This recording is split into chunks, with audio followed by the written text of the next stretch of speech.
May natutunan nga po ako bagong sausawan.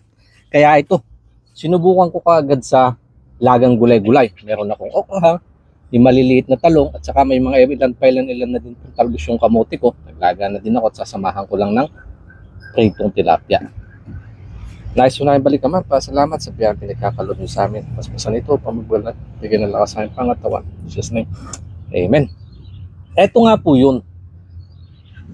Sampalok. Yan. Yung hinog. Nilaga ko siya, pinakulang ko lang ng kaunti at saka nilagyan ko din po ng kaunting bagoong at saka sili, pampaanghang. Try nga natin to.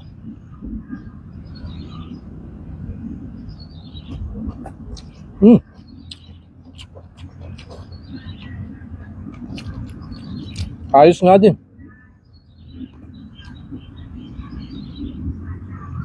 Ang sarap niya sa bibig.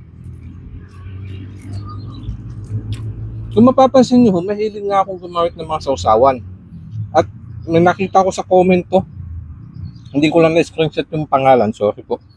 Pero sabi niya nga, nasubukan ko nga daw itong ganitong klase ng sausawan. Hindi ko lang alam kung parang Pampanga yata to. Pero sa amin sa Ilocano ay bagoong, sa Visayas naman toyo, at saka lagyan ng kalamansi. Sa Pampanga naman yata to. So thank you po sa nag-share ng idea. Meron akong bago natutunan. Sarap pala.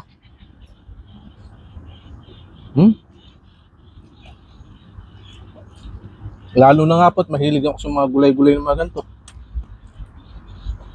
Sawsawam.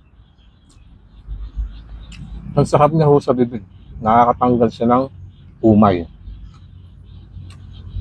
Parang sarap higupin ng sabaw.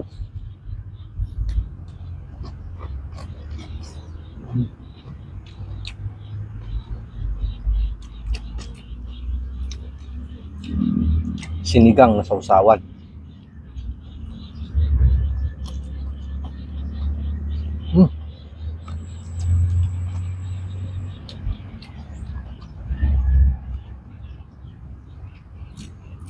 Pinisat-pisat ko kasi dito. At talagang kumapit yung asin, babawas ang uwa.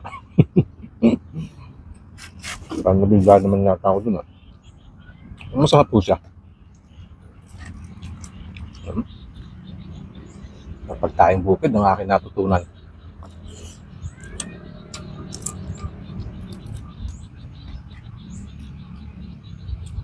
Ito po yung sinasayo. Gusto ko yung maliliit na talong lang na ganito.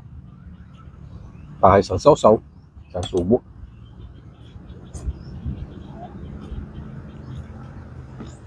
Ano, palaga talaga.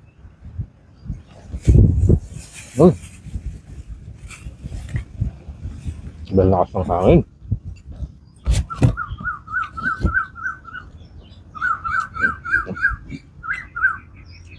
Kung hilig mo din po ng mga ganitong mga pagkain bukid, baka naman ho pwede maglambing ay inyong kanayon.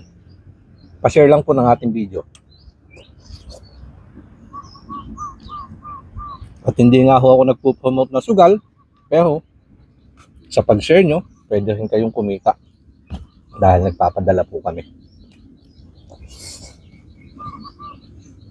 Madami na kami napadalahan. Mga one of these days, isa ka din doon.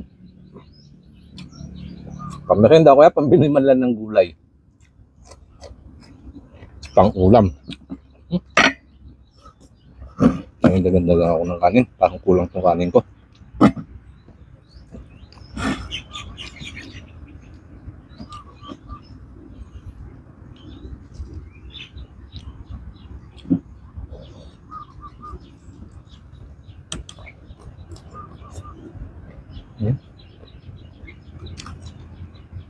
Ayos na ayos. Maraming salamat po sa pag-share ng bagong kaalaman sa amin.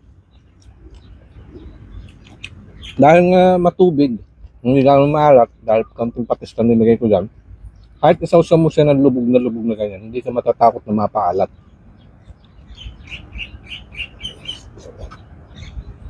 Dahil may tubig yan, at saka yun nga po yung asim.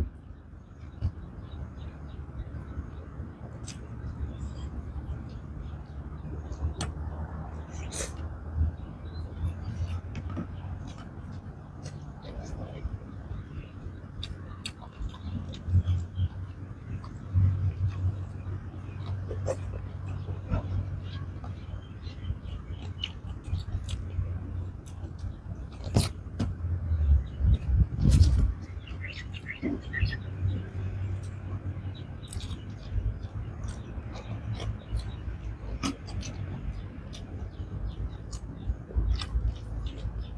papatrim ko din ho kay Mrs. ng ganyan sausawan. Tsak, magugustuhan niya din. At sa mga bata, lalo na ho yung panganay ko. Hilig niya, nilagyan ko pero tatanggalan ko lang. Hindi mo lalagyan ng CD.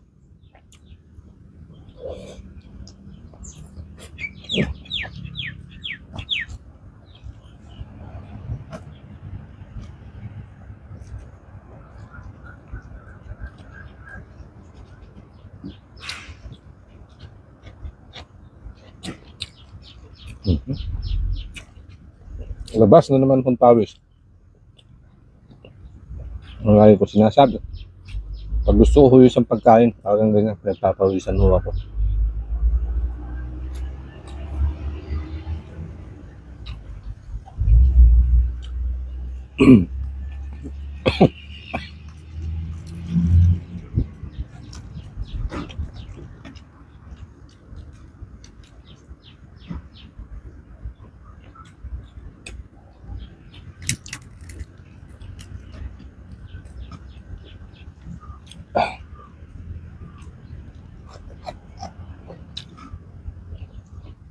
Masyado na ho yata mahaba yung video mga kanayon. Hanggang ko muna tatapusin at nilinisan ko lang to. Thank you so much po and don't forget to like and share. Kain po tayo mga kanayon.